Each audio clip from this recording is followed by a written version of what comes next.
Wrestling it factor. Wayne B, I got this. Let's go. No cap, no gimmicks. It's a May show. Ringside pop when I drop that blow. Belt on my waist like chrome on chrome. Tell me what you think, feeling like RKO. Niggas like I'm Randy Orton on hard ass pavement, yo. No scripts, no gimmicks, just engagement. Street slam heat shit, that's power. See that girl on fire. Kiera Hogan, slide kicking bitches like Hulk Hogan knows best. I'm top tier, no time to rest. Mic in hand, I'm built for press. Backstage fire, I walk with heat. Swerve through smoke like I know face to feet. No tap outs, just gold I collect. Trap ring queen, I'm next.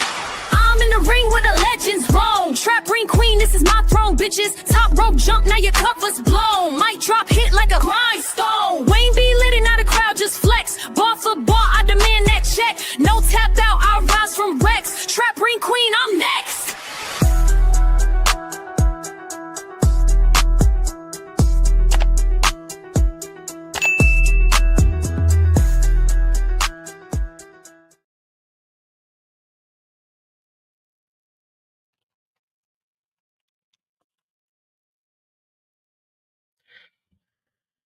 Welcome to Wrestling It Factor Radio. Your host, Wayne Benitez. How's it going?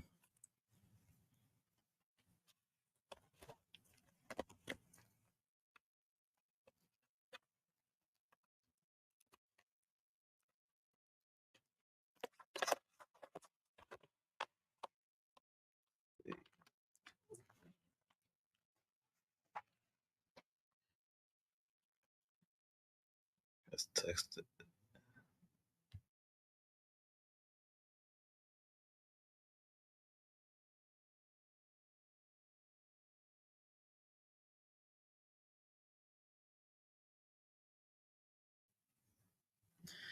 Yes, here we go. Wrestling It Factor Radio.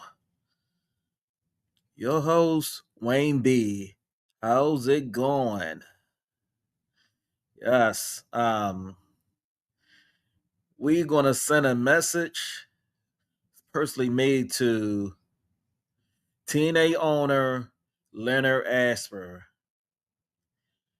Yes.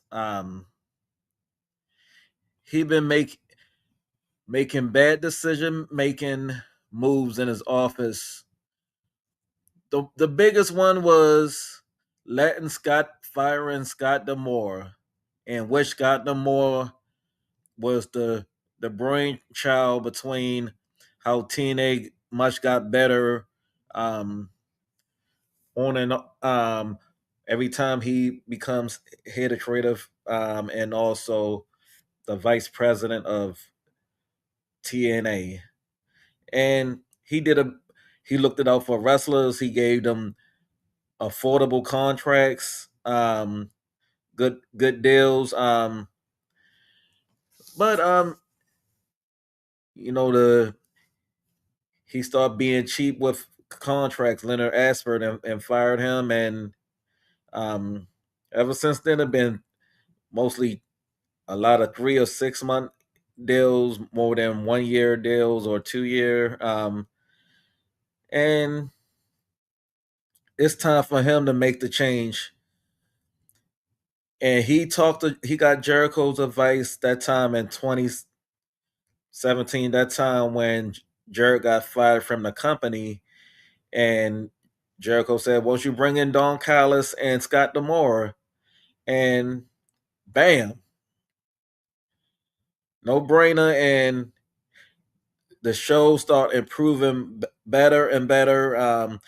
It may have been with the AEW working relationship that failed. And Leonard Asper got to realize that it doesn't work. Even with NXT, they seem like WWE setting up sort of TNA to fail. With TNA being more of a, it felt like an OVW developmental NXT WWE booking, and in which they need to be themselves. They overdid it. They overhyped themselves, and what happened? They failed on their debut, their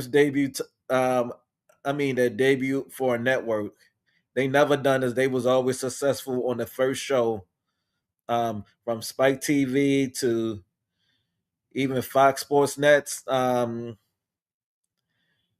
Access TV, Destination America.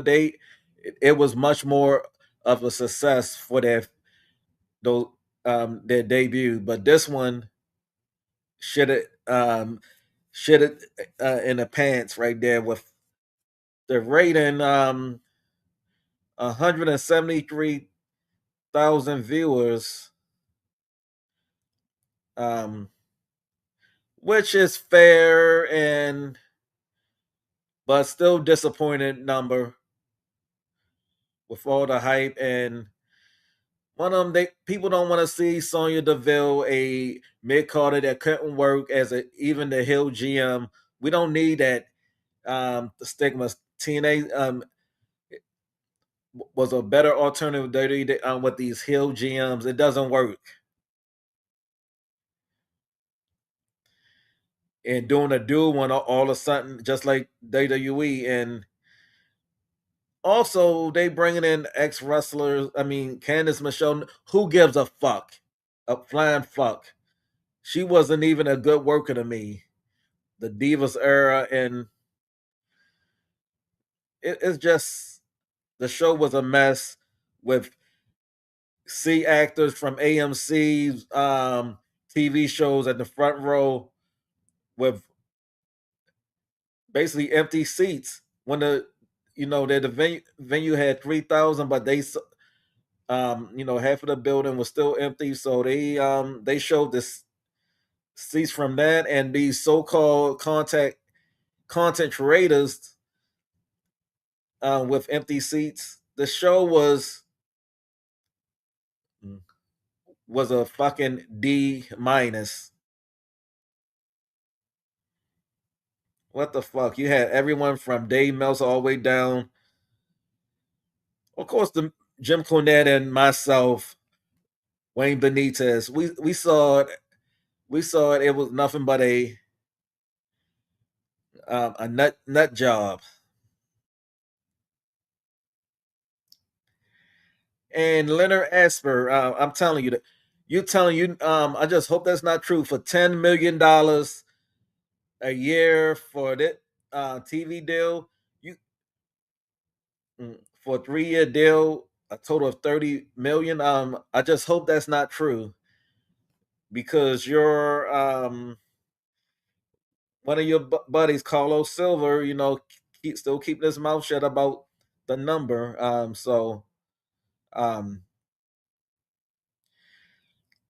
outlandish. And one of the number ones right there, Leonard Asper, from Anthem Sports. Now they have a Hollywood division since the pandemic. In 2022, they bought for $75 million distribution Hollywood company to do independent movies, and that's really not garnering any money. To me, they could have used that for to lock in CM Punk during that time, or Will Ospreay, or could have had a return of AJ Styles signing a even for 10 mil. You got enough cash for that. It's just like Sinclair Broadcasting. Really, I think they're the worst ones that didn't really want to invest money into Ring of Honor, and this is why they Young Bucks and them went directly to Tony Khan, and the rest is history. So, and Lorenz Latito has been rumored to be the next full owner of 100% owner of TNA. That was spreading out several months ago, and they talking about he has to be WWE partnership friendly, and I just don't see that happening. Maybe a partnership like a dirty ECW type of deal. That was much better than this TNA NXT, and they setting up for failure. You don't have your big guys like Moose and others, your big talent, jobbing out to B and C guys, not logical. I mean, it doesn't make sense. Make it make sense.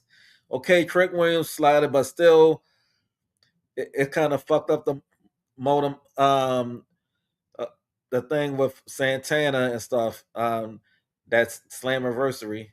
So they can turn it ship in another direction. TNA. I can see maybe at the Rumble they show up and use a couple of TNA wrestlers there. Really, you got to protect your investments. You got to from the company, and then they need a mass hiring of the top indies, independent men and women out there, even overseas. And they can start with Xena from Stardom or Hannah Cole. Another one, Jaden in America, Jaden Newman, Gary J, Warhorse,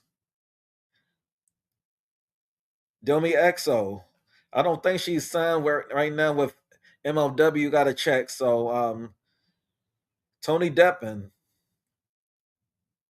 Atticus Koga, names like that can be beneficial to TNA because they got too many ex WWE wrestlers under contract. I don't want to see the cast offs. Okay, Lena Black. Okay, she's a pretty good worker. A mainstay. But no Alicia Fox, Victoria Crawford around the television. And the fans, you gotta listen to the fans' wants and needs. When you and really we the leftists, when they be calling out racism on, Tessa Blanchard, they mean it. You gotta realize that it's more progressive liberals and liberals that watch pro wrestling than anything. The ethnic group more black, Hispanic, and LGBT also. You gotta listen to their they the paying customer. You can't afford to lose viewers. Most of them from that show said they not coming back to watching it the second time. Even ones that haven't seen it in 5 to 10 years, flip the damn channel. That's how embarrassing it was. And the production was shit, was horrible. I think that was the worst um, production value ever I've seen in a wrestling promotion in a long time for a network television. Right now, Tony Khan is whipping TNA's ass. They got it. He turning the page right there. He's learning quick. He learning off the bat. They trying to wake up from that 2 year, 3 year hiatus right now since 2022, since Cody Rhodes left. So they AEW picking up that niche. They starting to get it right there. They basically nonstop wrestling. What is WWE? I mean, okay, they good. They the main roster, but NXT writers, they kind of fucking up lately. It been fair. Really, they need to move Saints to the main roster. He's a he been on major TV. I give him to SummerSlam to go to the main roster. Besides that, anyway, TNA wrestlers, um, and he need to belly up with more money. Leonard Asper, or be a part owner with Lorenzo Latito, former UFC owner. he owns 51% and you own 49%, and he deal with y'all. Y'all split the contract money. Y'all got enough money for a lot of big talent out there. And the biggest contract right now is Moose. He still has this I think a 4-year deal since 2023 that Scott Demore gave him a well-paid contract. Hit 11. He recruited a lot of good wrestlers. Scott Demore, even Leon Slater. He the one that discovered Leon Slater from the TNA Gut Check from the UK, and he can do it once again. I think that he should be rehired back as a company guy. With money, contract decisions, run the creative, bringing even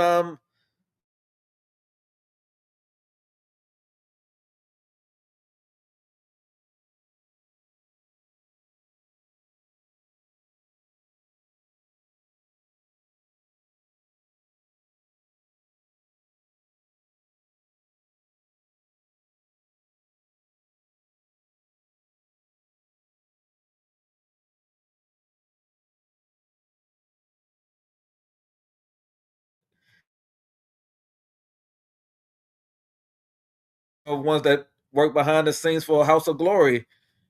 Bring them in on top of that. That could be a TNA developmental also. They need their old identity back. What people want to see wrestling nonstop, not boring talking. They want to see ones that have the it factor, like this show, Wrestling It Factor. The next Bobby Roodes of the world. I think we can. They can accomplish that. And Tommy Dreamer should just go back as a road agent.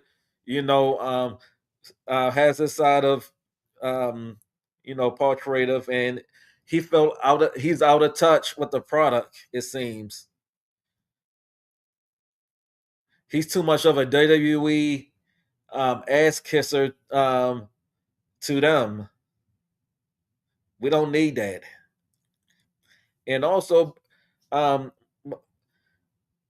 um, I want to, Maria Bennett will do that. She can even work at home. Also, as she does a good job of Ring of Honor recruiting women's wrestlers in the past, and she did a good job. With a lot of bringing a lot of Black and Hispanic wrestlers, even Japanese. She did a good job, even on the Indies. Hire her or someone like that.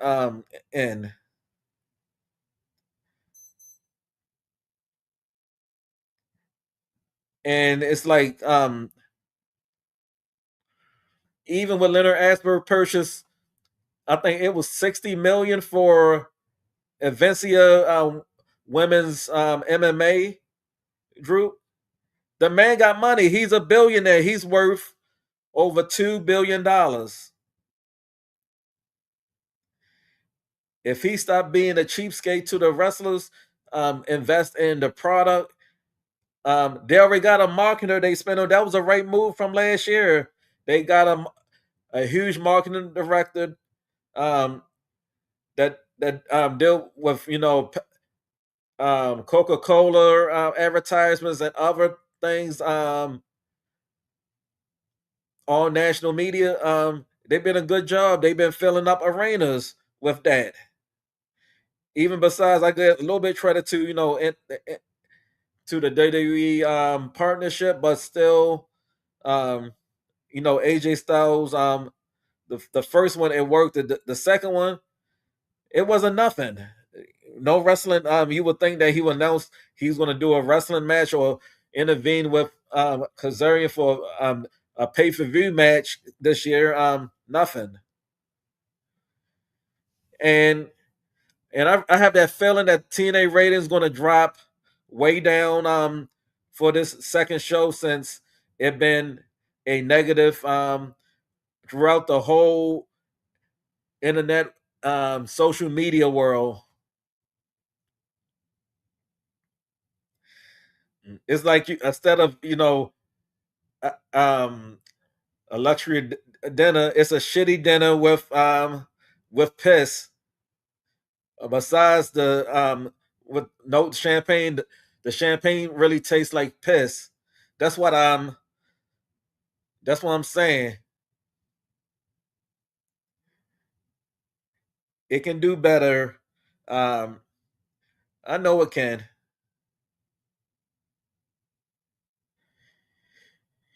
Like Paul Heyman said, initiative the um, take away the negatives, incentives to bring in the positive. So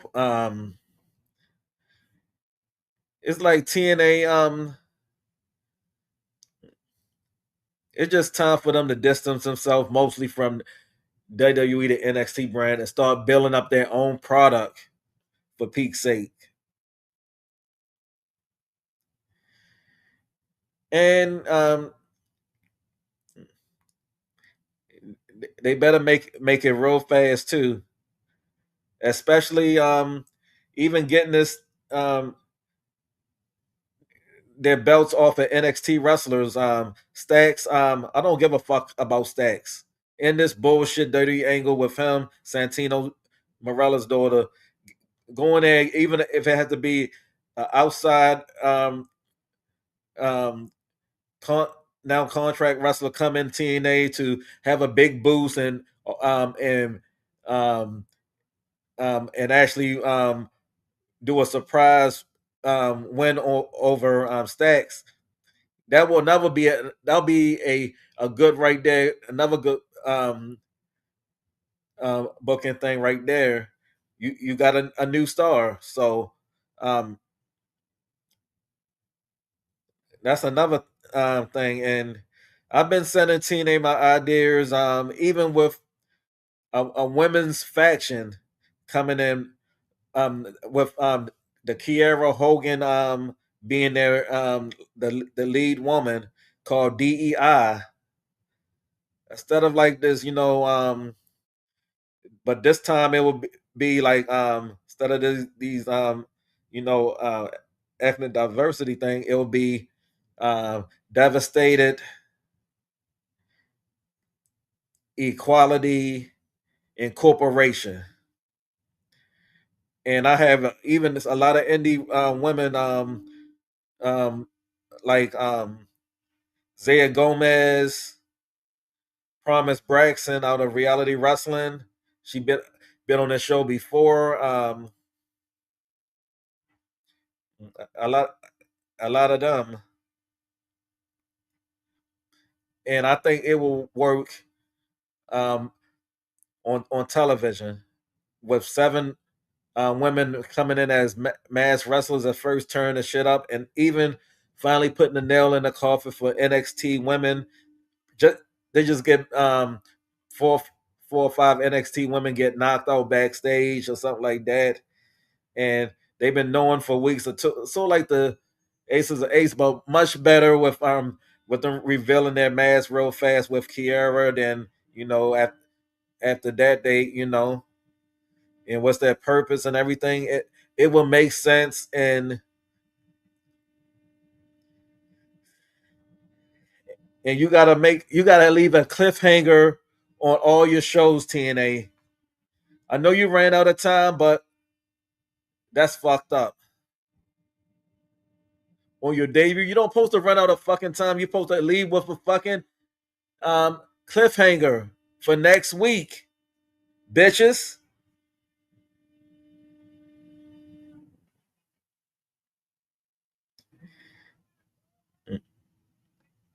Mhm.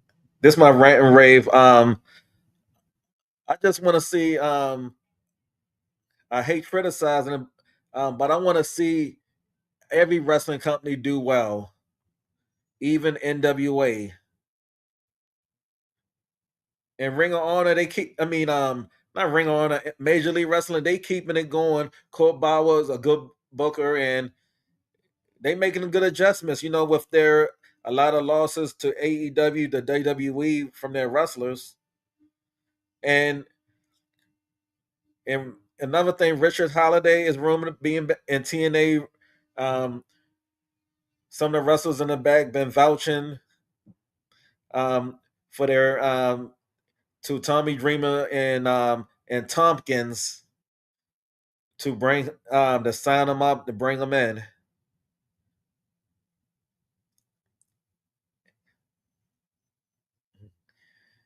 Even they need a spark. I'm not Jada. Basically, a shout out to Jada Stone, alumni to the show now in TNA. She's the spark plug right there, and a very sick wave I just did. So, hope she listening. And again, wrestling fans, leave your likes, share this video, comment about what's your improvements, what TNA can do, or things I can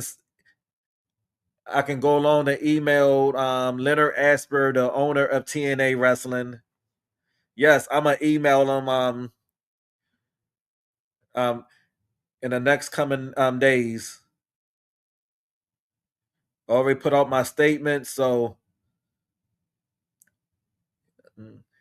yes, I'm about to call it a day, and this is Wayne Benitez signing off. Later.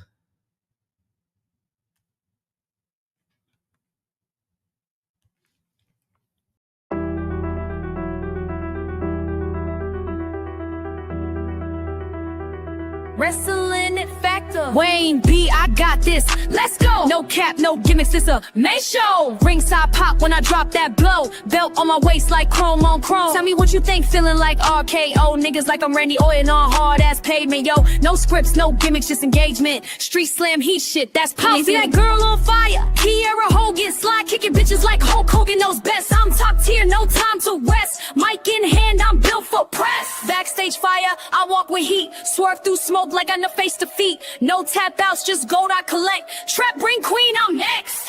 I'm in the ring where the legends roam. Trap ring queen, this is my throne, bitches. Top rope jump, now your cover's blown. Mic drop hit like a grindstone. Wayne B lit and now the crowd just flex. Bar for bar, I demand that check. No tap out, I rise from Rex. Trap ring queen, I'm next.